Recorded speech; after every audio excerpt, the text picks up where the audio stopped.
Welcome to Explified, your trusted channel for mastering English, acing the IELTS, and boosting your communication skills. Today, we'll be focusing on one of the most important aspects of the IELTS speaking test: how to start your talk confidently. Whether it's part 1, part 2, or part 3, knowing how to kick off your answers can make a great first impression. Let's dive right in. Part 1. Starting simple answers. In part 1, the questions are about familiar topics like your hobbies, work, or family. Your responses should be clear, but also a little more than just yes or no. Here's how to start. Common question: do you like reading books? How to start. Yes, I do. I've always enjoyed reading because it helps me relax and learn new things. In fact, I just finished a great novel last week.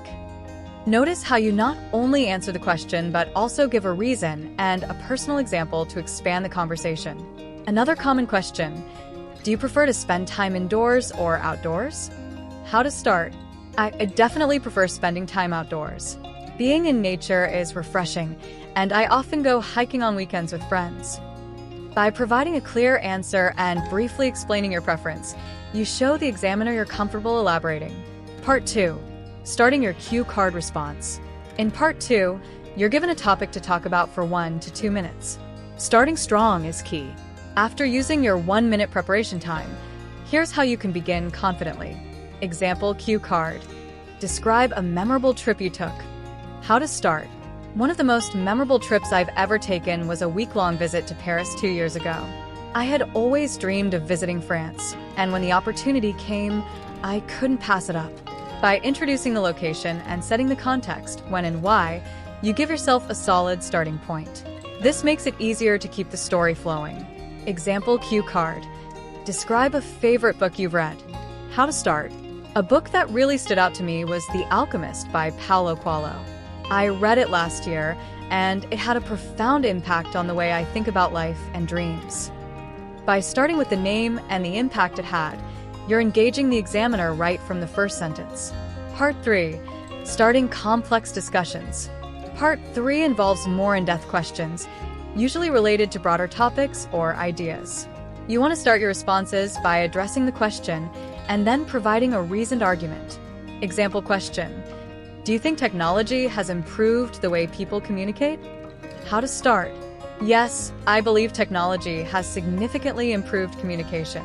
With tools like video calls and instant messaging, people can now connect with each other across the world in real time.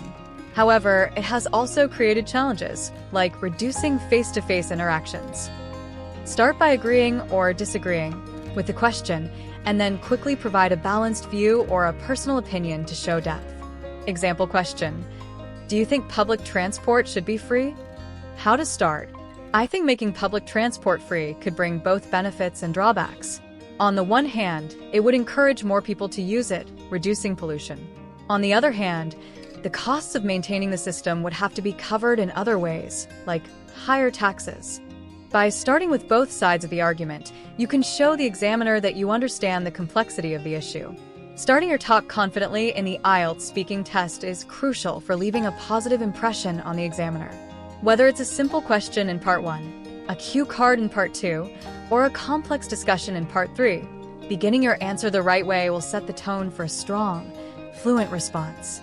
If you enjoyed this video, give it a thumbs up and subscribe to Explified for more IELTS tips, English lessons, and communication strategies. Hit the bell icon so you don't miss out on our